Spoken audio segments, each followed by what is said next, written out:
हे भगवान, किस चीज की सब्जी बनाऊं? आज तो रसोई में एक भी तरकारी नहीं है और बिना तरकारी की पांचों खाएंगी भी नहीं। कंचन अपनी गरीब सी रसोई को दुख से निहारते हुए अपने कच्ची मिट्टी के आंगन में आती है, जहाँ हरी भरी बेल उगी हुई थी और उनमें पीले रंग के फूल भी लगे हुए थे। अरे, ये तो काशीफल सब्जी की बेल है, मगर मैंने तो लगाई भी नहीं। शायद अपने आप निकल आई है। चलो अच्छा है, इसके पत्तों की तो अच्छी सब्जी बनती है। इसका साग बना देती हूँ, खा लेंगी पांचों। कंचन काशी फल की बेल में से ताजे ताजे पत्ते तोड़कर मिट्टी के चूल्हे पर खाना पकाने लगती है। तभी आसमान में काले काले बादल छाने लगते हैं और मानसूनी हवा चलनी शुरू हो जाती है। हे भगवान, कितनी जोर से पछवा हवा चल रही है, चूल्हे में आंच भी नहीं लग रही। बरसाती हवाओं के चलते बार बार चूल्हा बुझ जाता है। तो वहीं घर के अंदर उसकी पांचों भूखी बेटियां आशा, आंचल, बबीता, पूजा, गौरी अपने अपने खाली प्लेट लेकर बैठी हुई थी। भूख के मारे मेरे पेट में तो चूहे दौड़ रहे हैं, पता नहीं खाना कब बनेगा। मुझको भी बहुत तेज की बुक्कू बुक्कू लगी है। आज तो मैं पुले 2 कलछी चावल खाऊंगी। ये सुनकर चौथी बहन आंचल चिड़चिड़े लहजे में बोली, सारा खाना तू अकेले ही हड़प जाएगी तो हम चारों और माँ क्या खाएंगे? वही तो, चुहिया सा तो पेट है तेरा, 2 कड़छी चावल खा जाएगी। पहले कितना सही था, जब ये माँ का दूध पीकर रह जाती थी, तब हम चारों बहनों को पेट भरकर खाना तो मिलता था। लेकिन जब से ये भी खाना खाने लगी है, हमको थोड़ा थोड़ा ही खाना नसीब होता है। गरीबी के चलते गौरी, आंचल और बबीता नन्ही पूजा के खाने पर कुरकुराने लगती हैं। तभी चारों में सबसे बड़ी आशा उन्हें समझाती हुई कहती है, ऐसे नहीं बोलते, पूजा हमारी छोटी बहन है। तुम लोगों को पता है, इसे थोड़े अनाज के लिए माँ जमींदारों के खेतों में दिन दिन भर भूखे प्यासे काम करती है। पिताजी तो कमाते धमाते भी नहीं है, हमारा पेट माँ ही भरवाती है। पांचों बेटियों में आशा ही अपनी गरीब माँ की मेहनत और कष्टों को समझती थी। कंचन किस्मत की मारी वो गरीब माँ है जिसकी शादी रमेश से हुई।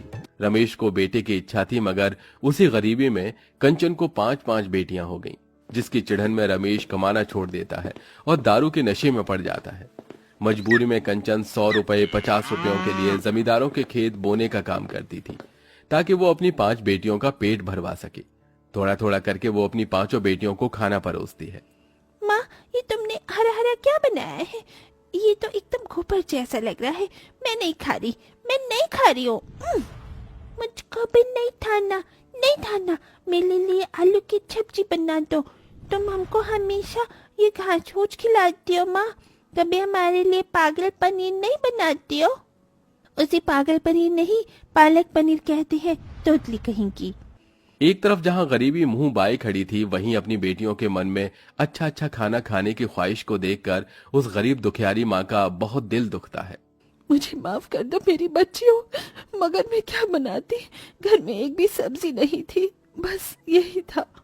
कोई बात नहीं माँ, हम ये भी खा लेंगे, ये भी तो खाना ही है। अच्छा, तो मैं खेत में जा रही हूँ, बारिश का मौसम है, तुम पांचों घर में ही रहना। इतना कहकर कंचन भूखे पेट जमीन में आकर खेत में बुआई करने लगती है। तभी जोर जोर से बादल गरजने लगते हैं और बारिश शुरू हो जाती है। हे भगवान, इंद्रदेव को भी अभी ही बरसात की फुहार लगानी थी। जमींदार जी, इतनी बारिश में खेत की बुआई कैसे होगी? मैं घर जाऊं? तभी जमींदार भड़कते हुए बोला, इसी बारिश में बीज बोने से बीज लग जाएंगे, खेत में पानी नहीं भरना पड़ेगा। बदले में आज मैं तुझे 20 रुपए बढ़ा कर दे दूंगा। बारिश के उस मौसम में 20 रुपए ज्यादा कमाने के लिए कंचन लगातार कई घंटे तक भीग भीग कर बीज बोती है, जहाँ खेतों में भरे पानी में से उसके शरीर में जोंक चिपट कर खून चूसने लगती है। माँ, इन जोंक को छुड़ाना होगा। हे भगवान, मदद कर। जमींदार जी, मैंने खेत बो दिया, मेरे पैसे मुझे दे दीजिए। हाँ, ये ले, अब चल जा। उन पैसों को हाथ में लेकर गीली आंखों से वो कहती है, आज इन पैसों से मैं अपनी 5 बेटियों को भरपेट खिला पाऊंगी। थोड़ा बहुत राशन पानी खरीद कर कंचन अपने गरीब कच्चे मकान में आ जाती है, जहाँ हल्की फुल्की बूंदाबांदी तेज तूफानी भयंकर बारिश बनकर खूब बरसती है, जिस मारे घर की कमजोर कच्ची छत जगह जगह से उधर कर टपकने लगती है।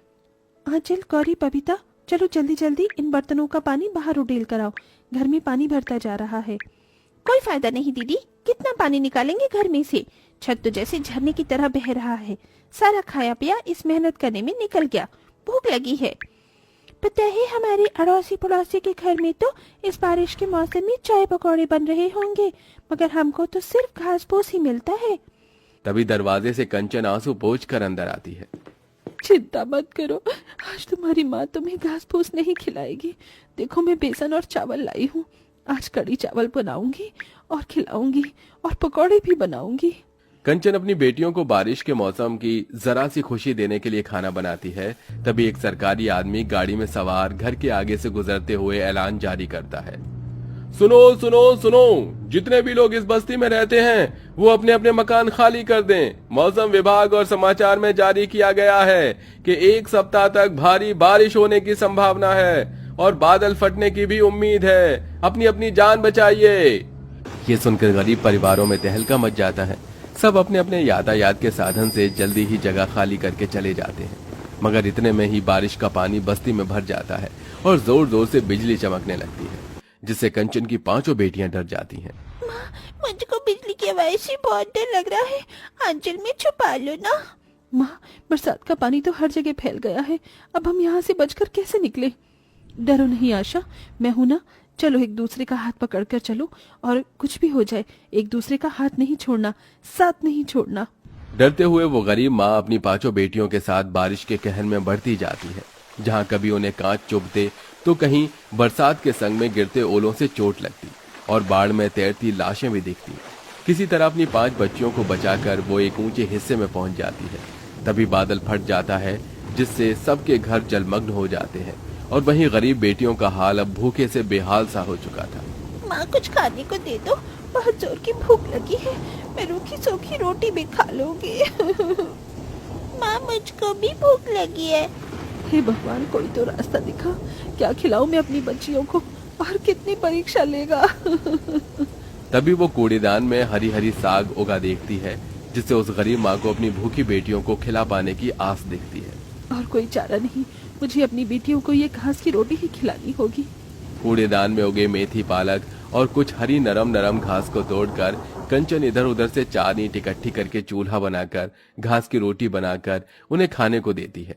तभी बरसात शुरू हो जाती है। हे भगवान, ये बारिश भी ना, सर छिपाने के लिए कुछ तो करना होगा। कंचन कचरे में एक पुराना फटा हुआ तिरपाल देखती है, जिसे लेकर वो 5 को उड़ा देती है। कई दिनों की भूख से जूझती बेटियां हबड़ हबड़ करके वो घास की रोटियां खाने लगती हैं। कैसी बनी है घास की रोटी, अच्छी नहीं लग रही है ना स्वाद में। माफ कर दो अपनी मजबूर माँ को। मैंने तो अपनी जिंदगी में कभी सुख भोगा भी नहीं, लेकिन दुख तो इस बात का है कि तुम 5 को भी इस बारिश में दुख झेलना पड़ रहा है और ये रूखा सूखा खाना पड़ रहा है। माँ, भूख में तो रूखा सूखा भी अमृत लगता है, ये क्या कम है जो इस बारिश में हमको ये घास की रोटी भी नसीब हो गई। और ये घास की रोटी बहुत ही करारी और स्वाद बनी है, हम सबको अच्छी लगी। हाँ माँ, मैं तो पूरी 2 घास की रोटी खा गई। माँ, अगर इस बारिश के मौसम में हम ये घास के पकौड़े बनाकर बेचें तो इतने पैसे तो कमा लेंगे कि 2 टाइम खाने की दिक्कत नहीं आएगी। मंजली बेटी गौरी की कही बात सबको सही लगती है और अब कंचन अपनी 5 गरीब बेटियों के साथ बारिश के मौसम में घास के पकौड़े बेचने लगती है, जिससे खाने वालों की भीड़ जमा होने लगती है। अरे भाई वाह, आज तक आलू प्याज पालक के पकौड़े खाए थे, मगर इस बारिश के मौसम में इस घास के पकौड़े का स्वाद सबसे बढ़िया है। अरे हाँ भाई, 10 रुपए में घास के 10 पकौड़े खिलाती हैं ये गरीब माँ बेटी। साथ में चटनी भी देती हैं, और क्या चाहिए आज के टाइम में, आता ही क्या है। और इस तरह बारिश के मौसम में गरीब कंचन अपनी 5 बेटियों के साथ संघर्ष करके अपनी जिंदगी को ठीक कर लेती है और थोड़े थोड़े पैसे जोड़कर एक पक्का छोटा मकान बना लेती है, जिसमें उन्हें बारिश के मौसम में दर बदर नहीं भटकना पड़ता।